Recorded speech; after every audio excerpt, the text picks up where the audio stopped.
1258 here. Hope you're doing well. Today I am going to be joined by a special guest. I've got Rogue hanging out, and it's the first time we've actually had a conversation, so I'm going to be excited to hear just all things Splinterlands. We don't exactly have an itinerary, but I'm sure we'll get into, some of the best cards that are in the game right now. What's the meta looking like? Is the game still entertaining after so many years? Because Rogue's been around too for a while, and so much more. So Rogue, just first and foremost, for those who don't know you, can you just give us a little bit of who you are and how long you've been hanging around Splinterlands? Yeah, I am RoguePatton. I've been around Splinterlands. Oh, man, I guess let me bring up the account here. Since September 2021 is when found my way to Pretoria, and yeah, I've been here ever since. Kind of planted my flag early as a competitive player, silver, back when we were kind of really capped in both finances and in leagues. But then through the course of time, ended up kind of playing at some of the top levels. And then, yeah, at Splinterfest, made it to top 16 in the championship there. Was a streamer for Splinterlands TV. So very, very active for many, many years. And then took, I think, I'd say about a year. For the last year and a half, I've been pretty quiet where everything's concerned. But yeah, and then just been still playing, still around, just not as big of a presence as I used to be. But Yeah. We're still here. Family first, right? You said on the People's Guild, which I really enjoyed your conversation with those guys. Shout out to the People's Guild. And you were saying on their family, you got surprised. You got two new ones came in through. You were expecting one and ended up with the double pack. Is that right? Yeah. Yeah. So yeah, we were going for 3 and we ended up with 4. And the funny story about that is we found out that it was Thursday at about 4 p.m. and I was jumping on a plane for Splinterfest at 6. Oh, So it was like, wow. it was some parting news for Splinterfest. Nice. I landed in Vegas and I'm looking at Lorcas and I'm like, Lorcas, dude, you have no idea. I was talking to Luthien. I was like, Luthien, I'm having twins. I was telling everybody at Splinterfest, I'm like, I don't know what to do with this information. Yeah. I'm having twins. Help me. That's so wild. We just added a little guy to our family through adoption, and he's amazing. And today we're hanging out with his little sister, biological sister, and we are hopeful and prayerful that she will be able to come join our family. We don't know that to be true, and in fact, right now she's not even up for adoption, but she is in the foster system, and she's at an age. I won't give too many details, but she's at an age where that would just maybe wouldn't. They're not even at that place where they would be like, yeah, let's put her out for adoption at this moment. But yeah, it's different than twins, but when we took Gregory, we did think she has a sister. The question was literally first sentence, like, this is the little guy. Would you want him? By the way, he's got a sister. Would you think about maybe taking her at some point in the future? And it's like, wow, we're going for 4. Like, two is tough in some ways, but we're going for 4, I guess. Yeah. No, that's exactly how, that's how the Lord works. Yeah. You're like, yeah, you know what, this is my plan, and he goes, ha. That's right. That's right. Speaking of, you said September 2021. Is that what you said? Yeah, that's when we jumped into Splinterlands. And I was looking at the BTC chart to just to kind of get my bearings on where that was at. I can't believe how actually high it was then. Back then in September 2021, it was in the 50s, 40, 45, 50. That to me just feels like I thought it was in the 20s back then. But was still. this no? So in 2021, so this was like it wasn't peak of the bull run. I want to say it was like right at the end, but everyone that was new to crypto didn't know it. Yeah, we're all still just like, we're like, yeah. So I think like right there, what you're showing there that happens is like the next contention of the all-time high if Right I in there. remember right. So Yeah, it was right in like there. 60 something around there. Yeah, this rate here is 61, 63, 66. And I think this was like like if I back out a little into the Yeah, all. that was like a recontent. So It was a recontention. yeah, that's this bit here where we pushed into it. Yeah. That was a new high too. Uh-huh. I did not read this one at all. Like I was here back in 2016, 17, and Yeah. I didn't get that one right. To be entirely fair and honest, but I definitely didn't get Yeah. this one right. I thought no way. Like okay, we made 58,059 on Bitcoin, and then we pulled down. I thought we're done. It's done. But they came back, dude, and just kept. Yeah. I don't remember what the deal was there or the narrative that was happening. COVID. Oh It yeah. was COVID. It was elections. It was free money. It was like there was just so much weird stuff Yes. happening in the world that like everybody's finances were just different Yep. then. And it was a weird thing because like you weren't socializing on the same level that you were before. So like everybody kind of had more money than they had before That's true because they were too. You're locked right. in and like it, and so like yeah, COVID and the Trump bucks and everything. It was a crazy time. Because there was the bull run and then there was that which almost kind of got the second set of legs. Mm-hmm. And so yeah, that was I came in and it was just I don't know. There were still people talking like Bitcoin 250, Yeah. like it was all still Mm-hmm. there was nothing that everyone was like, yeah, no, we're going back into a bear, Yeah. and I feel like that was one of the worst things for me entering crypto was like seeing everything at its height and not fully understanding that we were going to retrace Yeah. by quite a bit, like not being fully prepared for that or like fully understanding that like not every project starting at this point was going to succeed or like, Yeah. even just everything about blockchains at that point, it was just, I was just, when I think about crypto, right? There's the people that don't know anything. Then there's the people that have heard something but like don't do anything. And then there's everybody that's still like on the outer band of Web3 because they're still in Coinbase, they're still in Uphold, they're still in like Yeah. the central exchanges, and they've actually never truly gone into Web3, Mm-hmm. right?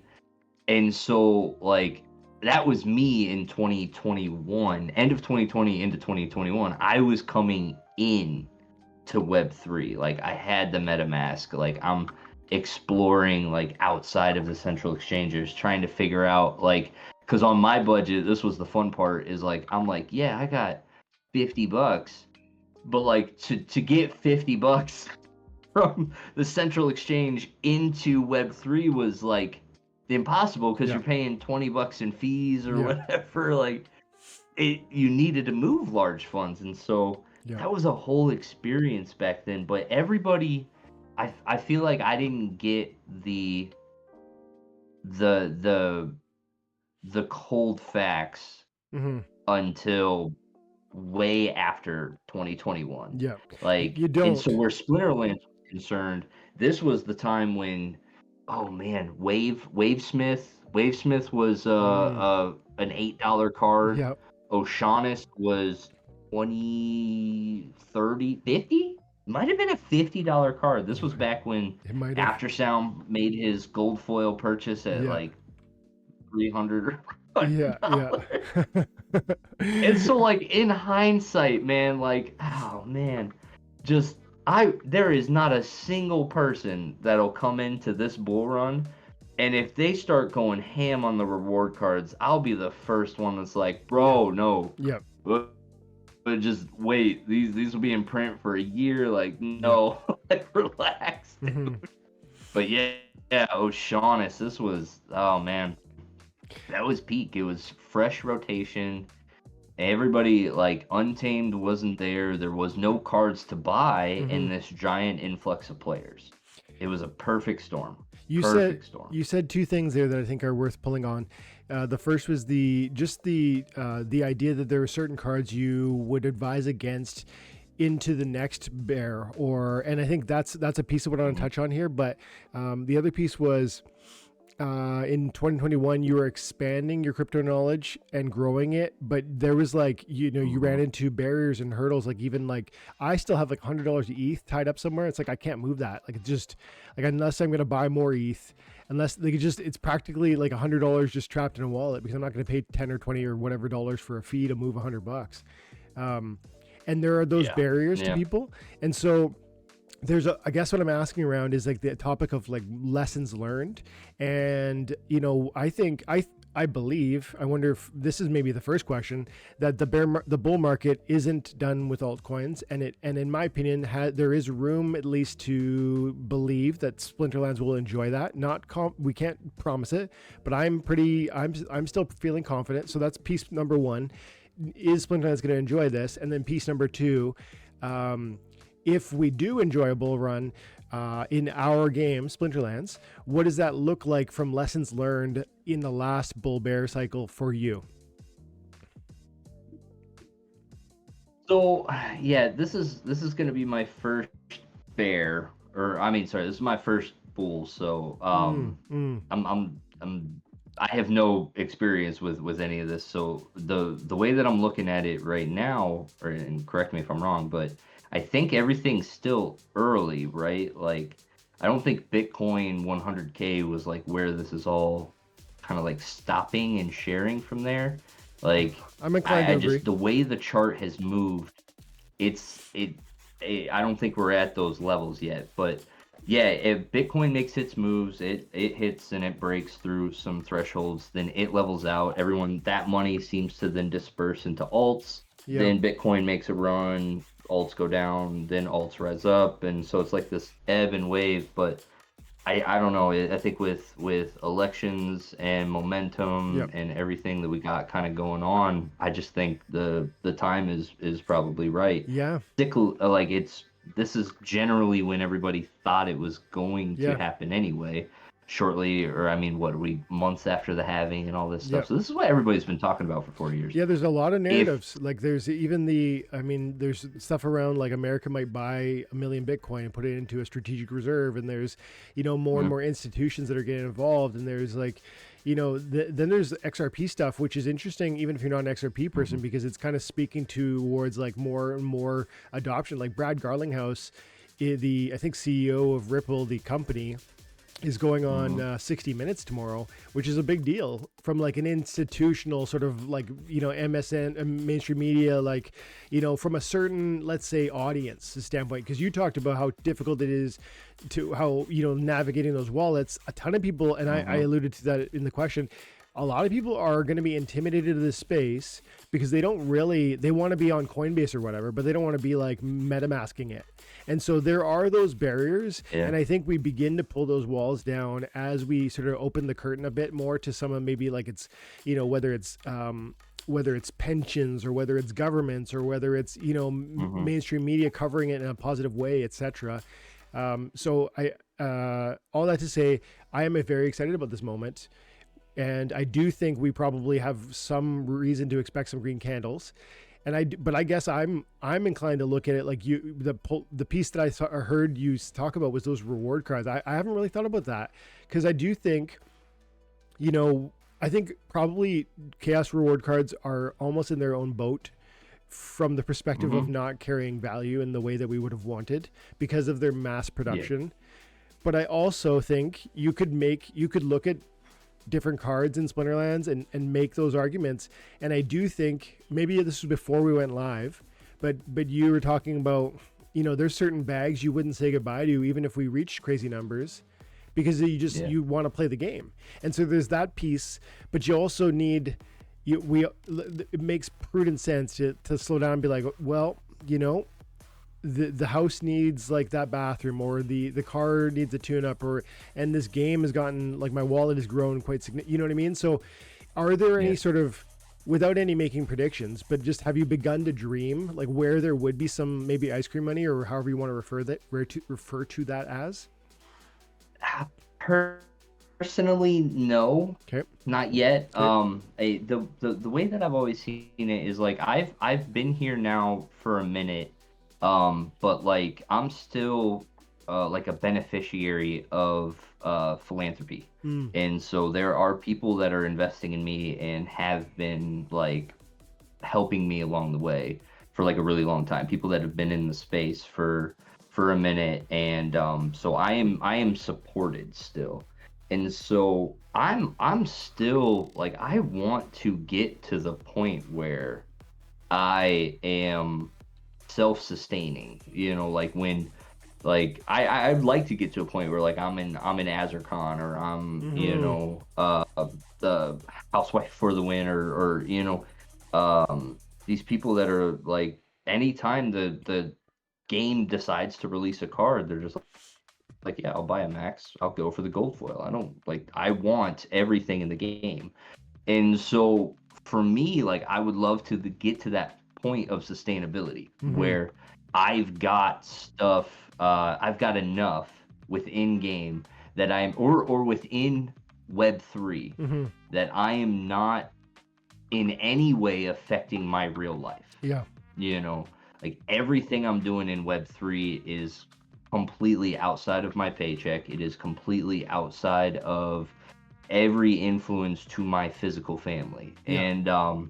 And to be able to continue to grow from there, because at the end of the day, I don't know if it's this bull run or if it'll be like, you know maybe 3 or 4 more bull runs, like compounding on my efforts for 10 years. Yeah. Maybe I get to retire I 20 know. years before I should, I know. because, so like I don't believe in ice cream money, like for me, but I am never going to turn away from an opportunity if it presents itself. So I'm very diligent financially. And so if there's a time when we're looking at something financially and we know that we could be benefited within the physical world with a withdrawal from crypto, Yep. because that's the timing of everything, and if we've been kind of like spoken to in that way of like this is the direction we need to go, Hmm. then I can absolutely let go of that. Like I could see a world where if something crazy happens in the crypto world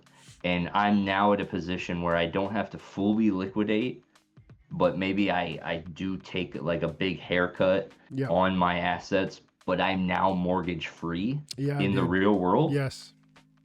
That could be one of those where like the wife and I are really having a conversation, Yeah. and like maybe all the work that I've put into to be a diamond player, maybe I'm going back to being a silver player at Yeah. that point. You know what's Like tricky about that? there's a chance maybe I don't own.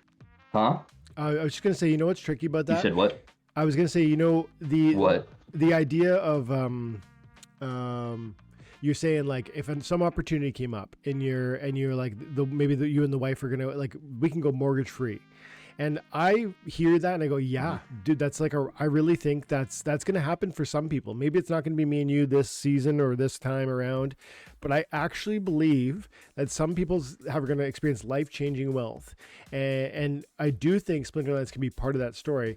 But there will be people who watch this and they don't really believe that that's possible. And I maybe I want to I talk a lot about, and I think you know this on my channel, but I actually want to hear like your thoughts. I talked to you previously, but after you did that People's Guild, I sent you a message saying, hey, I'm going to reference you as a guy who's come back to Splinterlands and who's finding joy in it again. Can you, because there's people who are saying there, I think there's people who look at Splinterlands or at blockchain video games, Web3 gaming, in strictly in a financial opportunity sense. There's no sense of joy in it. There's no sense of entertainment. And therefore they say things like, if SPS is only a penny, it's not worth anything. It's the rewards are totally worthless to me because there's no satisfaction in the entertainment, and I don't believe that's your view. So first, I guess first question is, are you still having fun, and how do you juggle those two pieces, like the comparison between joy or entertainment within a game like Splinterlands, but then also you talked about maybe just that there's that piece at least of dream, even where it's like maybe this could change me, maybe it could retire me a little earlier, maybe it could pay for something meaningful in my real life. How much of it is one piece and how much of it is the other piece for you? So for me, it's I would say it's 95% enjoyment, and then it's 5% dreaming because I've financially I've always been I've always been in a position where I don't have eggs in a basket Yeah. that people would consider a gamble. And it's just not, that's not a position I'll ever put my family or, my own path to what I believe will be like the sustainable generational type of, sustainability. And so when I'm looking at Splinterlands, for me, it's always been enjoyment, but then the financial aspect of it has just, I've always looked at it from the perspective of breaking even. Mm-hmm. And so this is always where like I've tried to encourage people to look at it from the perspective. I try not to do anything in my life that wastes time, money, or any other resources, right? Everything that I do should not put me behind in any realm or category, right? And so one of the things that I was always doing when I was playing physical trading cards is I knew that the physical cards that I was playing with were worth money, period. And so I had created a system where I would buy in surplus to build my collection and off sell the rest. I see. So that I would have my hobby at a net zero expense. And what that did for me was that allowed for my entertainment not to put us into the negative. Yeah. Right. And then what I had was I had an asset that I could then sell later, to recuperate, like I wasn't going negative and I was receiving it later. And so that's where I look at Splinterlands. Splinterlands, I don't need it to make me a millionaire. Yep. At all, but what I do need it to do is not waste my time from an entertainment perspective. Yeah. And so for me, that's where like I've always agreed with you when you're like, your minor like gains today could be something great tomorrow, but like for me, these gains are important today because they're not putting me in a negative direction. Like there is not a lot of entertainment out there today that gives you anything back, and then when I decide to leave, I will receive a good chunk of something for everything that I have in this game. Yeah. And so that's always where blockchain gaming has like made a lot of sense to me because I look at games like the Fortnites of the world and like the amount of hours and the amount of money that people put into this, and when they're done, they're just done. Yeah. All they have is stories, which are fun, but like when you're trying to think about it from from that financial side, from that like returns, like just not wasting is a return. Oh, dude, yes. Yes, and so many people don't see it. I think there are some... I was talking with... who was it? I was talking with Silence the other day, and we were talking about... I think sometimes people don't...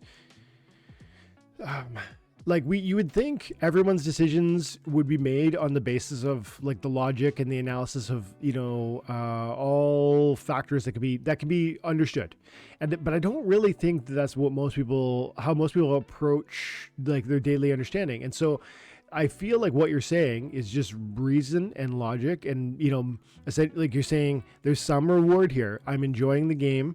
It's mostly about the enjoyment, but there's some reward. And if I was to leave, the idea that I could leave with some of the value, or maybe most of the value, or maybe more of the value at some point in the future, is kind of that's a nice little cherry on a dessert that I'm already enjoying.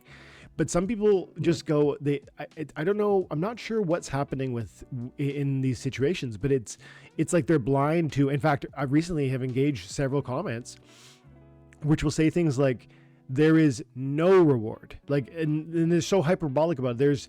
it's terrible, and no new players will play it, and no new players want to buy this much, and it's way too expensive, and you get nothing out of it. And there's all this hyperbolic sort of language, because clearly when you win, you earn SPS, and SPS has a financial value.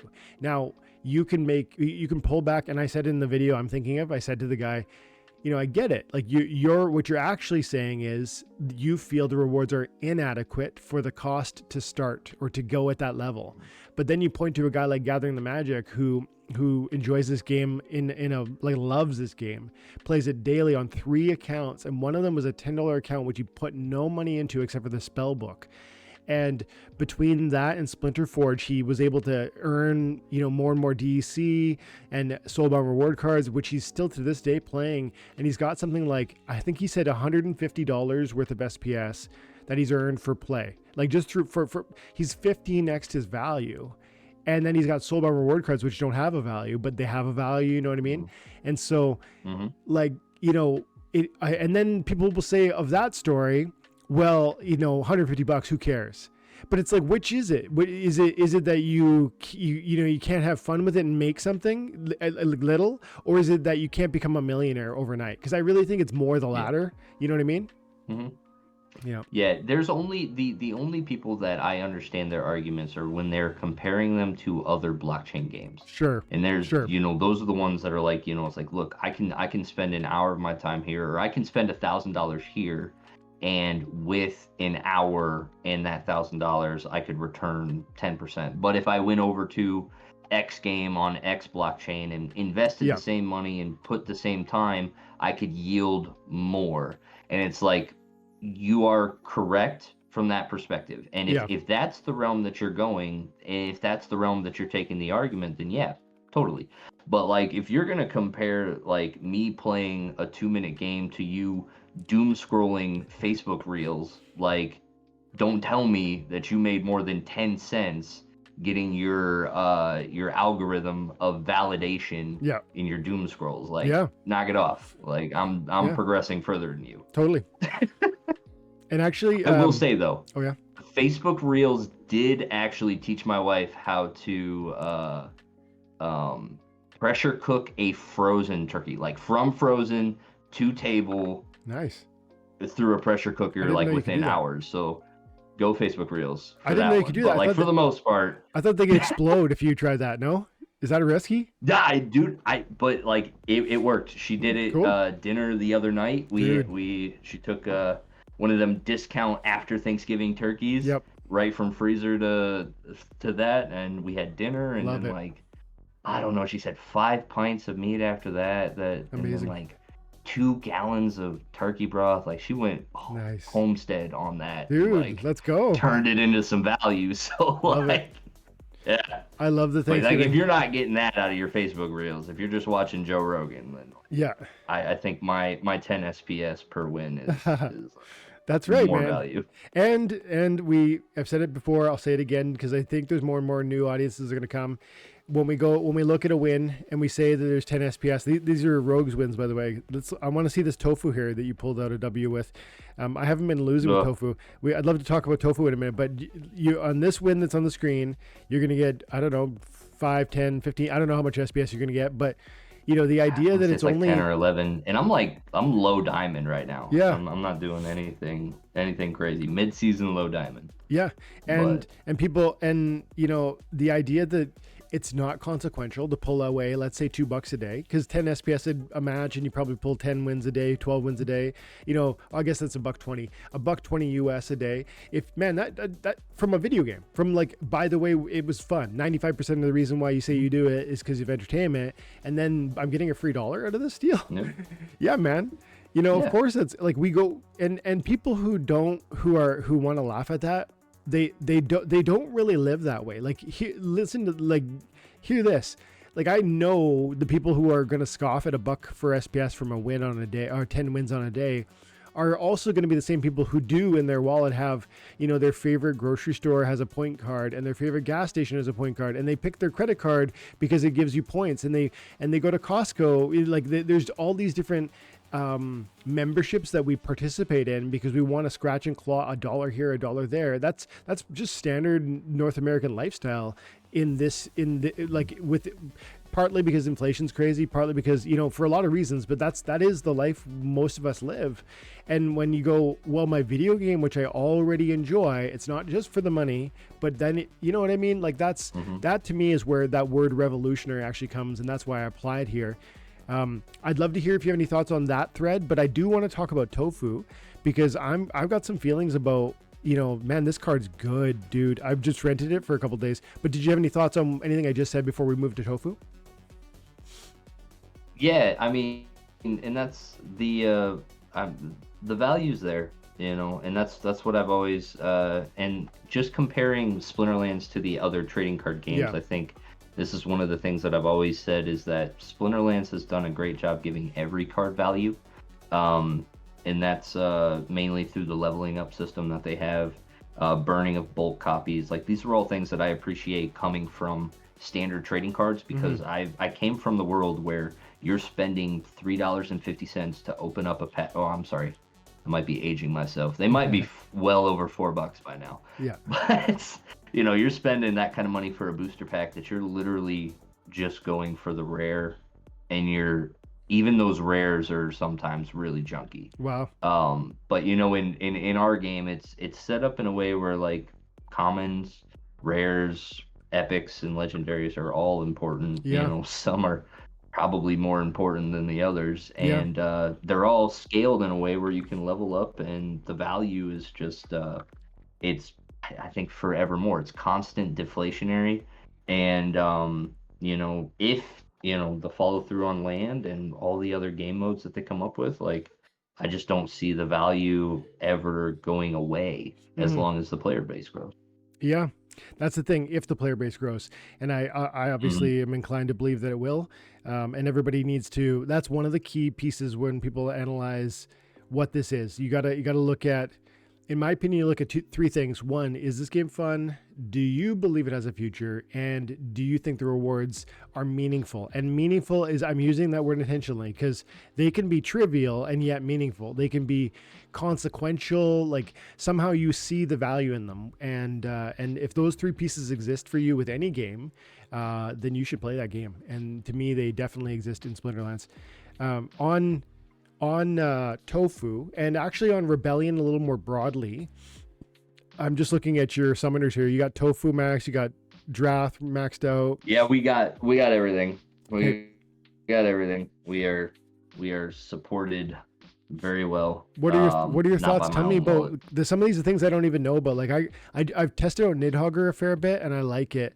I also Tofu I rented today and yesterday, and it's like literally 75% win rate. I'm fitting it in every situation and circumstance. Pruitt, I've had mixed results. Maybe I'm not so much very good with it. Tell me, give me like the flyby on what you know, because I would love to hear from your side. What are you finding with these Rebellion summoners? Not just legendaries, also any of the other ones as well. Okay. Just so that everybody's aware, I'm kind of coming from the perspective now of like casual high level player is I guess the realm in which I'm at right now. If I'm playing 10 matches a day, like that's a good day. So I'm usually low diamond, end of season. I'm trying to get into Champion 1 just if I've got time. But that's usually where I'm at right now, and that's where all my data is. So Nice. But when I'm playing with the new cards, one of the main things that I'm trying to compare it to where we were at before rotation. And so there were summoners that we used to have that were oppressively powerful, like Mylor and like Lorna Shine, and they were amazing because of their abilities, right? But they were also, those abilities were just what I would consider powerful non-situational abilities. Okay.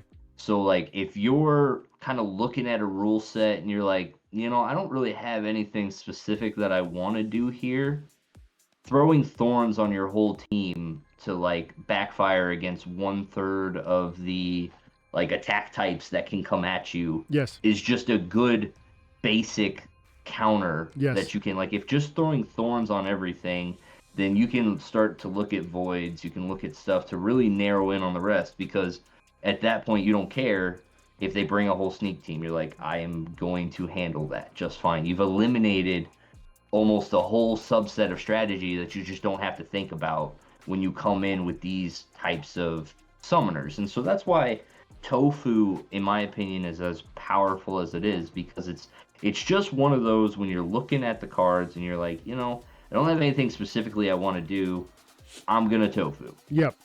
You know.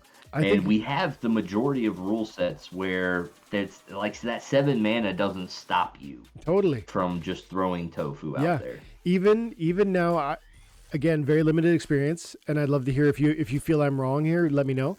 But even like really low mana, because you know you got cards like the Soulbound Reward card, Halfling Refugee, which is a 1 mana self-healing, 8-9 hit points, 4 or 5 melee damage. It's like a main tank for 1 mana. And then you got Fiends for 0 mana, and you've got, you know, and so you can put 6 cards on the field with like probably 14 mana. And then, by the way, if you can, this to me, the synergy of this, because you alluded to how powerful it can be to just put it, because Thorns, you said this, it amounts to essentially shutting the door on one of 3 attack types that your opponent might bring. And I agree that's true. But then amp that up, because you can either, like, I love how this, you mentioned Lorna Shine and you mentioned Mylor, and this is like both of them combined. It's like if they had a baby. Yeah. But then the Scavenge is wild too with the triage, because I like putting this on the back line with, like, for instance, a Pellicor Mercenary for the self-heal, and just let him get fat back there with like 20-30 hit points, and scavenge and triage himself until literally it's him against the world. Do you feel I'm off, like, on 15, 20 mana? Are you still trying this sometimes, or is this like a no, definitely, Dwayne, you should hold back on those, or what do you think about that? I mean, it all depends on really kind of what the opponent's looking at, or where they're at strategy wise, because yes, that is oftentimes like a good strategy to go with. But when you get down to that low mana, like, Kelia still is very powerful. That extra shield that it just gets across the board can really negate a lot of what the Thorns is trying to do early. So yeah, you got to be careful, but you're 100%. We have a lot more options now within like the 0, 1, 2 mana range that are actually really powerful. You are putting full teams out there that are very powerful for 10 mana pretty easy. You know, so yeah, it is definitely not a bad strategy to spam Tofu, especially like when you're not playing against the teams that are completely ready for Tofu, you know. Once you get in the champion, you know, you've got people that have been playing against Tofu for long enough that, you know, they know when it's coming. They've got the strategies to kind of go around it. And but I think that's also one of the most powerful things about Tofu, and one of the things that a lot of the tactics summoners kind of didn't get us was 2 options that are equally awesome. Fair. So when you look at the majority of the summoners, I would say a lot of us lean very heavy to one or the other. It's not like you look at the field and you're like, oh, I'm going to choose these abilities instead of these abilities. Yes. The worst that you're changing up is you're changing your target from what you were originally thinking when you were building the lineup. Yeah. But with Tofu's definitely one of those where, you know, you could have built something with an idea to do scavenge triage, but look at the field and realize that Divine Shield and the corrosive ward is the better choice, and make that call. And you can use that summoner. I've built teams with both of those in mind Yeah. before, where I'm like, I'm gonna build this team for the Divine Shield, or I'm gonna build this team for the Scavenge.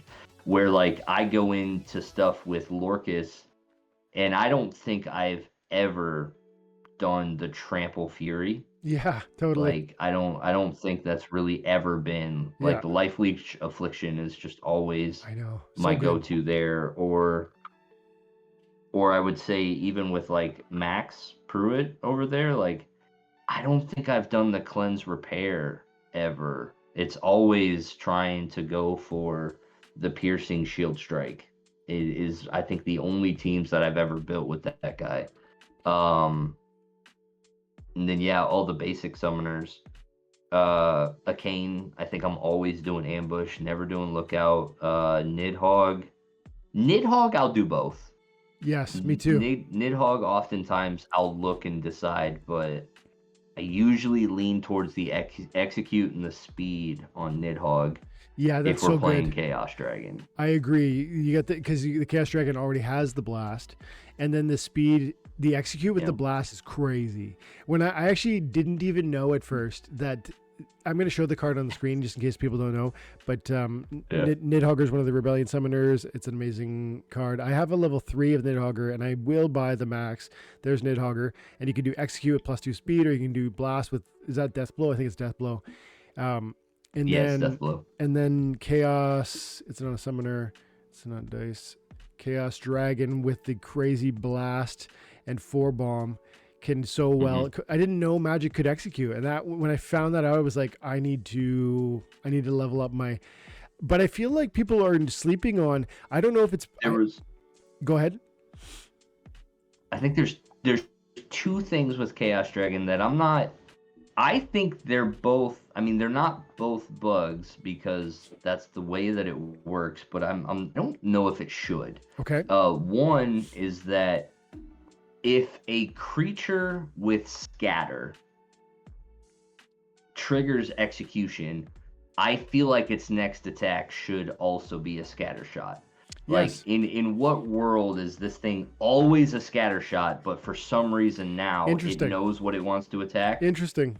And so, like, somebody would have to show me the lore for that, because, like, seeing that it was actually focusing down on its execute attacks, I think really raised the value of Chaos Dragon. Yeah. Because you weren't just getting a second random shot, you were getting a second precision shot with more blast. And then the other aspect is kind of what we talked about before Nidhogg. It was the release of the promo execute blaster that we had. Promo. What's his name?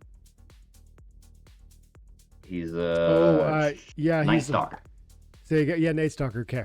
So Night Stalker was the other execute sneak blast at max level, and what we found with him in testing and in playing was that he would execute if the thing that was hit with blast damage was less than 2. He would go after the thing that was blasted. That's right. And we were like, woof. Yes. That seemed a little broken too. Yeah. So now all of a sudden, execute on blast monsters, you're now looking, instead of just at the one thing you're hitting, you now have 2 potential things that could trigger a second attack, 2 to 3 depending on where you're at. Yeah. And so that it blows it out of the water in my mind. And so that's why Chaos Dragon's ridiculous with Nidhogg. Yeah. Like, dragons don't usually ride the backs of dragons, but in my mind, Chaos Dragon is riding on top of Nidhogg, and they're just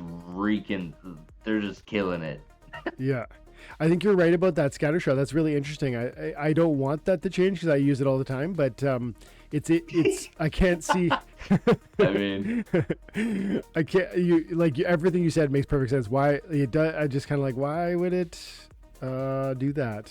Because he's a scatter shot, and probably everybody who's going to watch this is going to understand, but scatter shot is literally it doesn't target anything, even taunts. It like goes around it. So why would it not in that situation? But I like this. You're getting into the mood that there might be some new people showing up on your doorstep here soon. I really hope so, and I think so. I like it. Yeah, I think so, man. I mean, I'm convinced. I think so too. I'm convinced if SPS, like, first of all, I think the game is fun. I played it for 6 years, and that matters. Like, it's not just me playing because I think finances, it's like joy.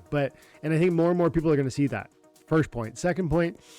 Is it 6 years? 6 years in January. Yeah. 6 years, and I'll be longer than that. I'll be 44, and my main account, January. My let's see. Click on Infidel. Going back to look at that, January 19. So January will be 6 years. Right. Dude, that is such a crazy amount of my time of my life, but I've loved it. I've played it almost every day. Almost literally, like very few days I take off, and I personally play, and I used to multi-account, and I used to do, and even now I'm playing every day, but then I'm also playing Splinter Forge, I'm playing Golem Overlord, I'm playing Immortal Creed. And so I do think that the joy alone should grab more eyeballs during this bull market. But then also I think if SPS enjoys any part of this bull market, when rewards in a game go from a penny or 10 cents per diamond win to like, call it, 50 cents per diamond win or $1 per diamond win, which is like 5 or 10 cent SPS. The number of people who will suddenly love this game because they think they're going to get rich overnight, which isn't good, by the way. I'm going to say that too. Like it's not ideal that people will come flocking for green candles, but they will. Yeah. It is inevitable, though. Yeah. Yes, it is inevitable. We just pray that while they're here, we can teach them the ways. That's right, man. Yeah, and find the slow, and a little bit like you said earlier. Some of that wisdom that maybe we've picked up along the way, including, hey, pump the brakes on some of these reward cards that might be just shooting to the moon, or forget about maybe not rewards. Maybe it's like, I don't know. I'm not sure what the advice will be. But as it's happening, I hope I will have some sort of wisdom to share, whether it's, even last time around when I was I had 100 plots of land, and I was telling people, like, I'm going to sell some of this. This is crazy. There's $600, $700 a plot of land. I'm going to sell this. Like, sure, I want land, but this just makes sense to me. And I eventually sold, I think, all of it. And unfortunately didn't take it out of the system, left it in Splinterlands, bought tons of Chaos Legion with it, which, trickled the bled out. So there's wisdom that I can learn from my last situation, but also hopefully we could speak some of that to some of these new voices that are going to come in. Cause you never think the green candles are going to end. Funny is everything that you were doing, in my opinion, back in 2021 was correct. The company just didn't have a structure in place to support you. And so, like, today, if anybody does what you did with Chaos Legion in Conclave, they will be in way better shape. I agree. Than anybody that was involved in Chaos Legion. I agree. Because of the natural burn, because of the timetable, like, it will not go on indefinitely. Like, how long it was 2 years when Chaos Legion was in print, right? Yeah. Like, it just never expired. We never moved forward. Like, It was like we couldn't move on until everything was sold, and it wasn't so. That's right. So we were just stuck. So, but the company today is in a position where they are committing to like a timeline and a progression through the game, irregardless of sales. Yep.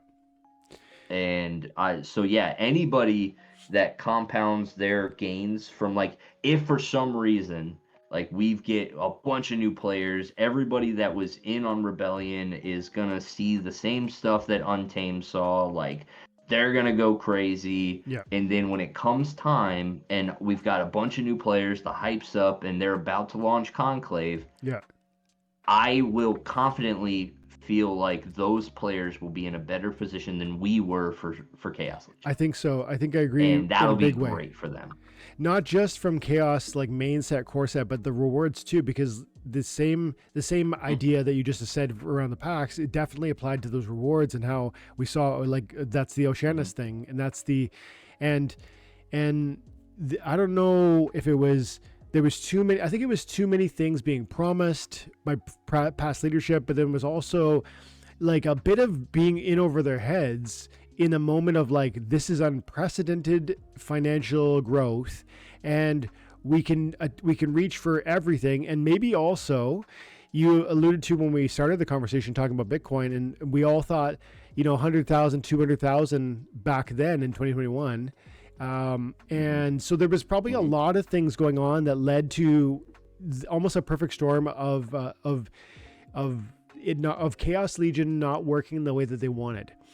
Ultimately, I feel convinced Chaos Legion will find its niche and be, if player base growth goes where I hope it will, that I ultimately think, you're still talking thousands of people.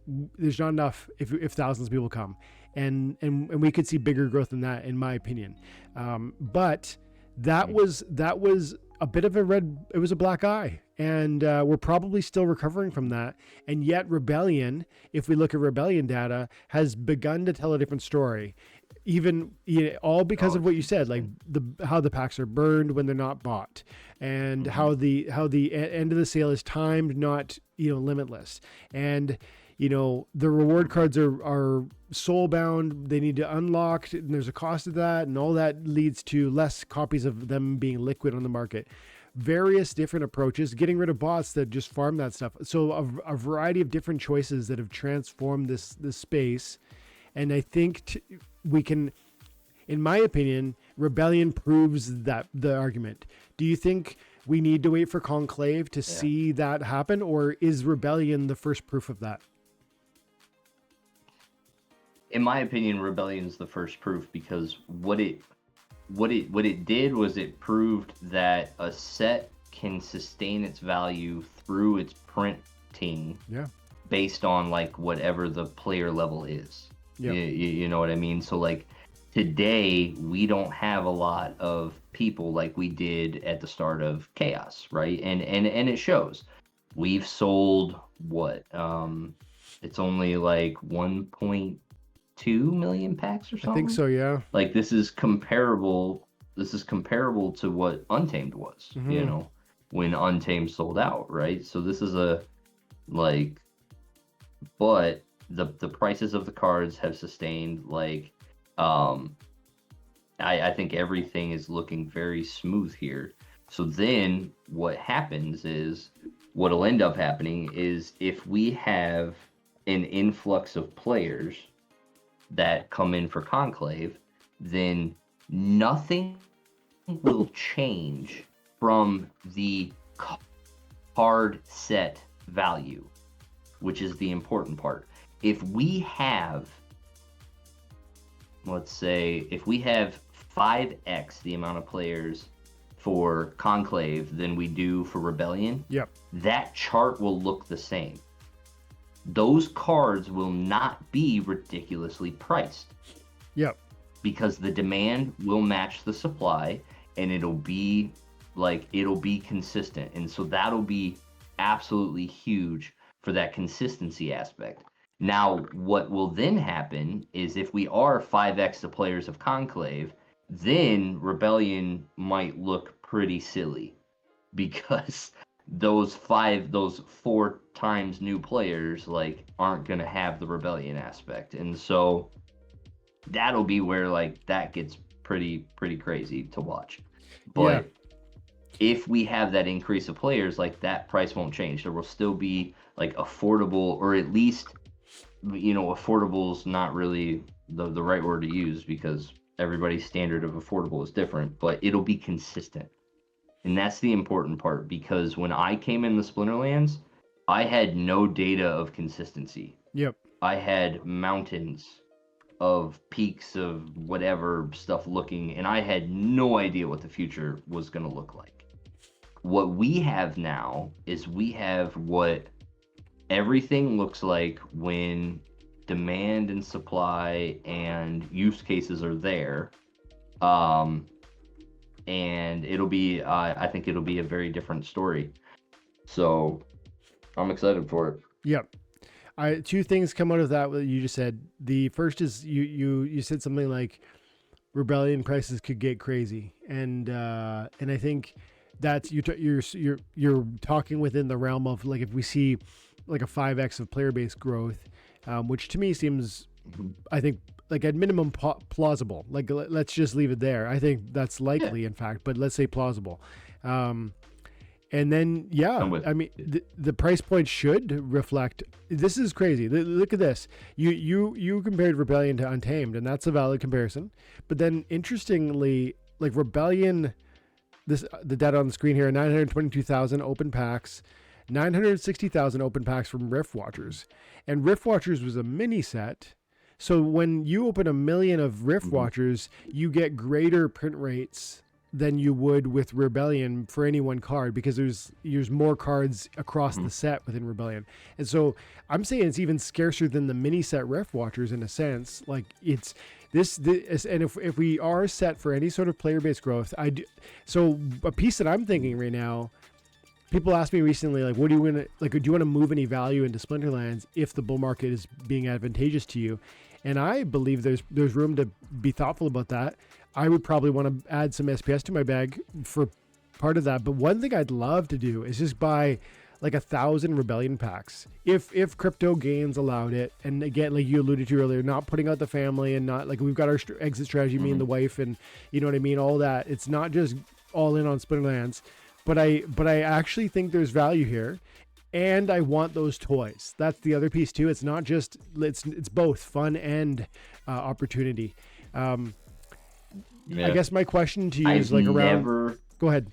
Been able to support the people that are trying to hold on to packs, and that's where, like in my mind, that's the relic mindset. In my mind, that's the relic mindset. Like the people that hold on to like the alpha magic packs is because the physical property is safer in the wrapper. You know, so the potential $1 million is one, still a mystery, but it's safer that it's in the box and it's still wrapped up and it's still there. Your cards are no safer in Praetoria. Yes.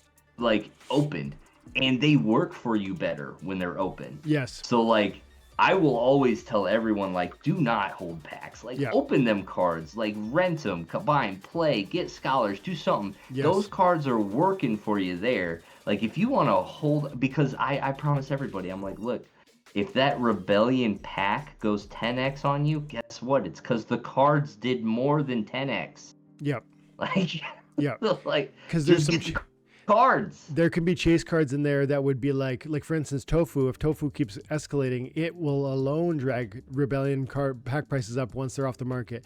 But the Tofu itself, which you could have pulled if you... And so actually, I would clarify, I don't want to buy 4,000 to sit on them. I said I want those toys. Like I want to buy them to get that max set, to get the crazy Rebellion assets, because you're right.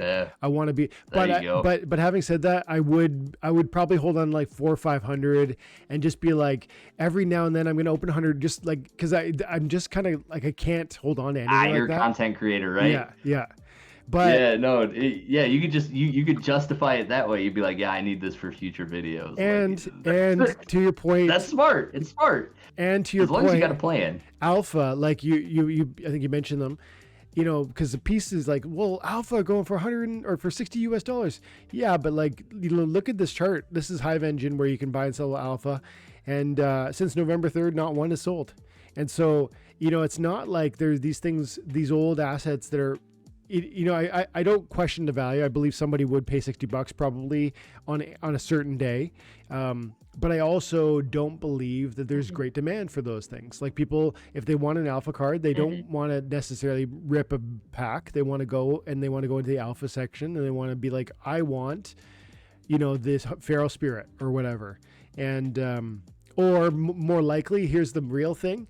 People don't necessarily even say, I want a feral spirit. They go, where is the value at? And that's one of the, I wonder, this is a question I've got for you. Do you play the market in that way? Like that's a piece for me where I'm like, what's cheap right now? What's priced below its value, and value being like what it's used for and how I see its, you know, long-term utility versus its price. I love exploring the market and doing that. Is that a piece of how you enjoy this at all? Sadly, no, because I haven't ever had like the extra money to be like the card shop, because Yep. that's what those are the card shop guys. Those are the ones that are like Yeah. taking in stuff Yeah. at like a third of its value That's and right. knowing that they can put it on a shelf and realize those. So like I can give you an example. Like I minted a gold foil of the Mastermind, Okay. right, from the last reward set. So I minted him with literally that mindset of like this card is worth more than what I'm minting it for, Hmm. right? And well, today I wish I had that easy, because Totally. the company keeps making these cool new cards that I want to buy and I need them for my collection. And so to have that money tied up in something That's right. that I haven't realized the gains on yet. That's right. So the gold foil one. Oh, the foil. Goldie. Even more. A max one? Yeah. Wow. Yeah, go ahead and click on it. I think there's only like 10, There's only 21. There's 21 There's unbound. only 21 of these things printed. Yeah. So yeah, I own 5% of the circulating supply of Kulu Mastermind. Long term, And that's I wish I probably a didn't. play. Long term, I think that's going to be something. But the trick with anything like this is always the case that when Wait a you're in minute. A, you can't be in B. And so, you know, you might like A and you might believe in A, but B is passing you by too. Yeah. Exactly that. Are you showing 160 on that? On the Okay, never Goldie, mind. the gold foil. There's somebody at 159. Yeah, 159 Alright, for just a checking. single BCX. And then 160 and 195. Yeah. All right, just checking. What was Yeah, I'm the 160. What- what's the Nobody- burn? What's the unlock somebody on that? snuck in there 159. Huh? What's the unlock on that? I think it was 125,000 DEC. Yeesh. So I mean, it would be green. Yeah, it was 125 bucks. Yeah.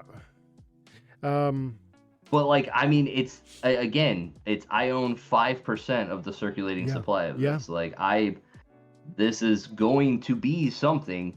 But like today, and I guess that's really where I'm at, is like I don't want to be that guy, Mhm. you know, because there's other stuff I want to buy right now. Yeah. So like the only other thing that I've done in terms of like market value and stuff along those lines is I did put a pretty good position into the what is it, the where you at, brother, the Ravenhood Warden. Yes. So the Ravenhood Warden got about 1,323 of those in circulation, and I have 250 of those mixed between single BCX and max copy and like a bunch of different levels. So I've got a good amount of the supply of that one, and this is one of those where I didn't put an obnoxious amount. Like this is one that I'm fine sitting on. Yep. Because this one is one of those that I feel like is So the good. Wavesmith of the Rebellion of So this good. set, right? It's Protect at Bronze level 1. Yeah. And it's a 4-mana card. It is very meta in Bronze. So good. So if we ever get to the new player stuff, Yeah. I'm just going to sit on this one. Totally. So that's the only one that I've ever done that. But no, for the most part, I don't have extra money kind of sitting around waiting to get bigger. I'm always trying to use my stuff. Hashtag play with your bags, you know? Yeah. I don't like sitting on crypto. Yeah, I hear you. I do. But what you're doing is like everything that you've talked about there is legitimate. And that's the other cool part is this game has accurately touched on the trading card market in real life. Yeah.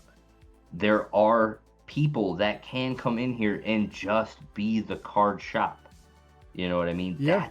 That's cool. Yeah. You know, they can come in here and do their transactions to get like 2% gains on their packs and like make money that way. Yeah.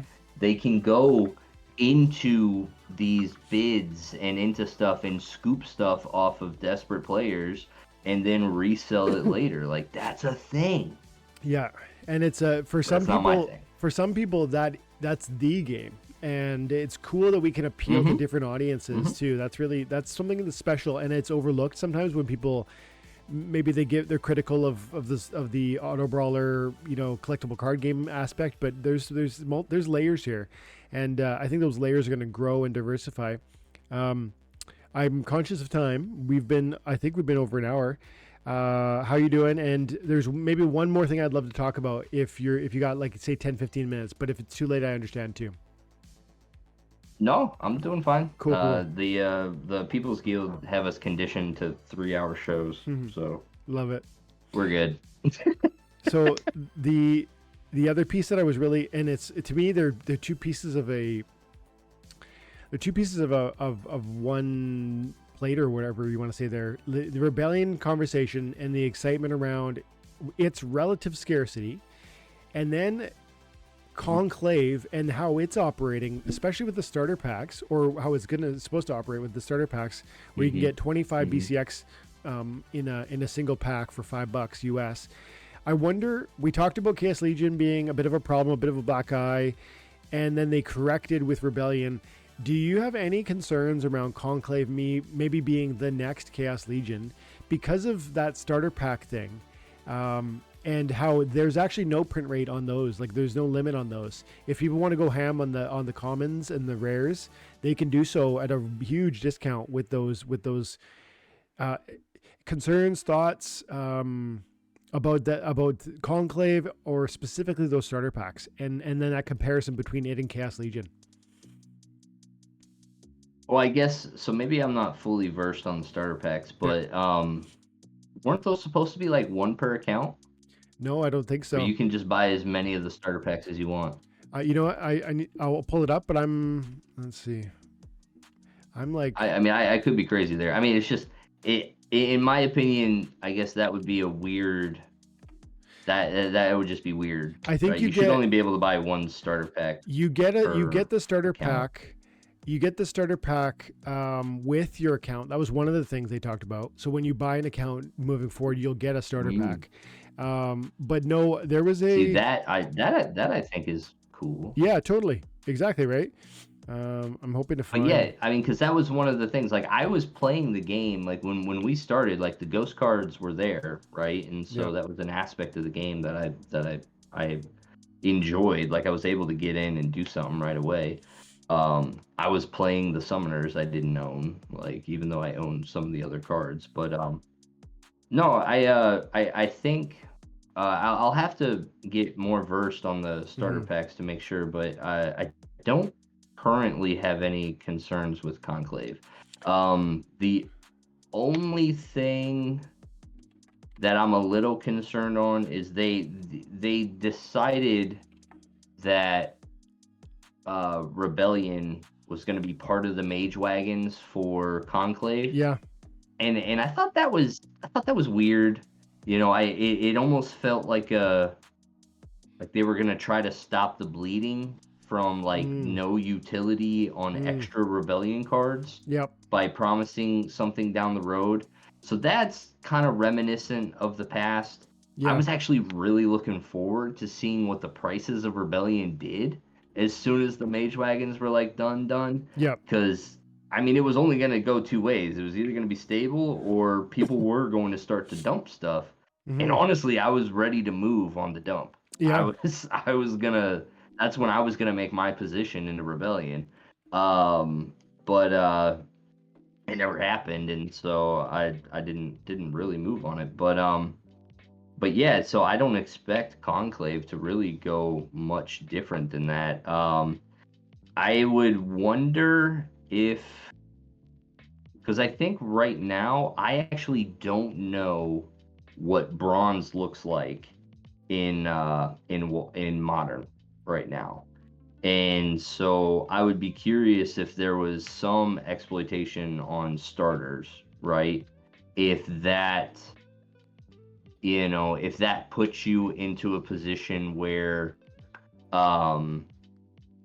maybe there was a bunch of single, like BCX. There was a swarm of starter accounts. Yep. That were able to push like just push into higher leagues than they should because they're playing each other. Mm-hmm. You know what I mean? Yep. But that's really the only thing that I could think of. Or if the starter pack itself, because like there's a world right now where players are able to play with the very cheap chaos summoners, and then like really powerful rewards, Yes. and they're actually able to push really high with very cheap rares and commons, just because they're meta, you know. Supply Runner, Yasik, Demon Shark, Deep Lurker. Like these are all just like standard cards that are very, very cheap right now that can, you just spam those enough and you'll get your wins. Yeah. So that would be my only concern, is if these starter cards, if there is no pack limit, Yep. and if you can get a max level of a starter deck for cheaper than you could through pack purchases, Yes. that could maybe be a concern. Yeah. I've thought that too. Being a financial concern. Yeah, I've thought that too. And So, one piece that I was pulling on with that when I was thinking the same thought was, are there going to be common summoners? Are there going to be rare summoners? Because if there are common and rare summoners that are available in these starter packs, then that might itself push people toward that. Because here are the numbers, just for anybody who doesn't know. It's 5,000 DEC for a starter pack, and a starter pack, it's going to contain 25 cards from Conclave Arcana. 20 of them will be common, and 5 of them will be guaranteed to be rare. But these packs will only contain common and rare, and there'll be no gold foil either. So that's something to be considered. Each card will have an 80% chance of being common and 20% of being rare. Potions will not be able to be used with the starter packs, as they do not contain legendaries or gold foils. And it is you can buy as many as you want. The unopened starter packs are planned to be non-transferable. However, the cards within them will be normal cards, just like any other pack that you open, and can be transferred or combined or sold or whatever. We plan to include starter packs for free with a spellbook purchase for new players.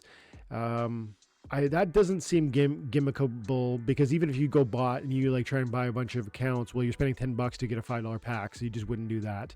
So the one vulnerability that I'm maybe a little concerned about, because I don't think even though you can buy as many as you want, I don't think people will do that unless it's like, let's say the guys who are just really trying to enjoy it at a very inexpensive level, and they want to have like a pretty substantial common deck, which is meaningful. Like if you go through and look at, but the summoners is the piece that I don't expect you to get.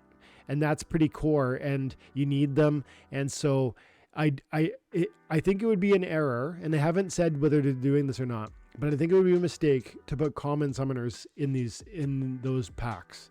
Maybe even it might be a mistake to do rare summoners. I see rare summoners. I don't think that would be. I think it would be a mistake if they did a starter pack without summoners. Yeah, that was actually one of the aspects to Splinterlands that I actually was playing for 2 weeks before I realized, like the whole leveling up of summoners in order to play leveled up cards. Yeah, like that wasn't intuitive. Yeah, like I didn't agree. figure that out till late, because I went and rented like a max. I don't remember what it was. I rented a max something, and I'm playing with it, and it's still level 1, and I'm like, yeah, I don't know what's happening here.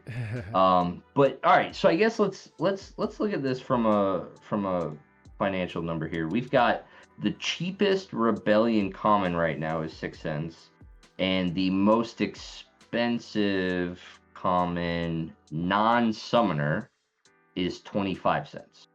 Okay, so not terrible. So whoops, no, hold on, I can't look at commons. Oh my goodness, I missed regular foil. Oh, look at you, Lurking Puffer, sneaking in there. Never mind. Lurking Puffer's 31 cents. So I don't know. I think you're averaging here pretty good. This is like, you got 18 cents on the low, 6 cents there. So like maybe you're averaging like 20 cents a common here. 15 cents. Let's say 15. Yep, probably. 15 cents a common. So, and then when we look at the rares, the rares are, If you go non-summoner, look at you, Moxie and Rebel. Get out of Dude, here. I know. Yep. 184. So good though. Hey, is this more expensive than any of those? 60 cents. So like the low end of a rare is 8. Oh, whoops. Goodness gracious. I can't filter. Save my life. Low end of a rare is 13 cents. High end, you're averaging 30 some cents there. Yeah, probably. So yeah, it's less than $1. I would say I'm sorry, it's more than $1. I would say Rebellion right now on its commons and rares, if you were 4 commons and a rare per pack, Yes. you would probably average more than $1. Yeah. And that's with the current distribution the way that it is. Mhm. So yes, I would say that this new system would decrease the floor on commons and rares, and then would drive down the expected value period of a normal booster pack for everybody Yes. else. Yep. That probably wouldn't be appreciated. It's maybe maybe I'm not a huge fan of that. I think I hear you, and I think I share that sentiment. But to play devil's advocate on my own, point or whatever, there's something really valuable about being able to step into a game, and especially when we were talking about, theoretically, you said 5xing our player base. I think it could be more. And to imagine thousands of new players coming and wanting to enjoy this game like I enjoyed it, they're going to want to rip packs. They're going to want to see cards. They're going to own things. And if we closed Rebellion and Chaos is moving out and Conclave was as rare as Chaos, for instance, as Rebellion, I just think those costs go to the moon. Because I think one way or another, my argument is this: SPS is going to go up strictly because of the bull market. And also because this is fun, but almost say 90% because the bull market is here, and I think the altcoins are enjoying it. SPS, I think, will enjoy that ride. If I'm right about that, I think we attract new players. And if we attract new players and we don't have, let's say, a set that's like widely available, I think you might as well tell people like, go away. There's no door to walk through because you got nothing. You can't spend. There's, like you said about Kulu on the Soulbounds, for instance, that's an amazing card. There's 20 copies on the marketplace. And that story is every card. If you look at let's just look at Rebellion quickly. Rebellion, Summoners, and let's look regular foil. I was doing this the other day. Like, you want to get started today. You're thinking, I guess I'll buy some Rebellion cards. You want a decent, like, say, gold or diamond deck. This guy's cheap. I'll focus on Zedeka. It's the cheapest of the common summoners. Oh, 1, 2. This is surprising actually to me. There's max ones here, but 1, 2, 3, 4, maybe 5 people can buy that, and that's it. And there's something crazy about that, because if we want to open the door to the masses, we want a multiplayer player base. I think even if Conclave maybe we have our concerns about what we said there with the print rates on those commons, maybe, I also think there's good with bad. What do you think about that side of it? I'm of the opinion that there is a financial threshold that we have become very numb to because of Chaos Legion. And luckily I was around and I remembered what it was like to carry a $600 silver deck. Yeah. And that's what $600 got me in the game of Splinterlands. Like, it was a silver deck. You were a silver player if you were spending $600. And that's okay in my mind. That's one of the realms that Splinterlands, I think, does very well, is it created, when I started, it had tiers that were both like different from each other by the card abilities, but then also structured financially so that it was inclusive in areas and it was like very elite in others. So for me personally, I believe that we still have the rental market, and I still believe that bronze and silver can be a place of good play and of responsible, spending and budgeting. Yes. And so I believe there's still an entry point for everybody going forward. And I'm hoping that when Chaos Legion rotates, that's what we'll experience. Because like right now, because Chaos Legion has Chaos Legion max is still like $600. Yep. Or something like that, and you're a max Chaos Legion player. But if you were, so yeah, let's do this real quick. So set value, Chaos Legion, Diamond. I'm on Splinter cards. So if we go Chaos Legion, Diamond, regular foil, $282 for a Diamond. You are playing with a max level Chaos Legion regular foil for $282. That's and you know what that's getting you in Rebellion? $282 is getting you a novice deck. Yeah. A novice deck. I'm seeing different data on my Splinter cards, but it's 765. So Chaos Legion regular foil Diamond Plus. You see what? 765. What are you looking at? I'm gonna refresh. Regular foil normal. So Chaos Legion. But either way, now I'm. Chaos... 765. Okay, I see it now. Why was that?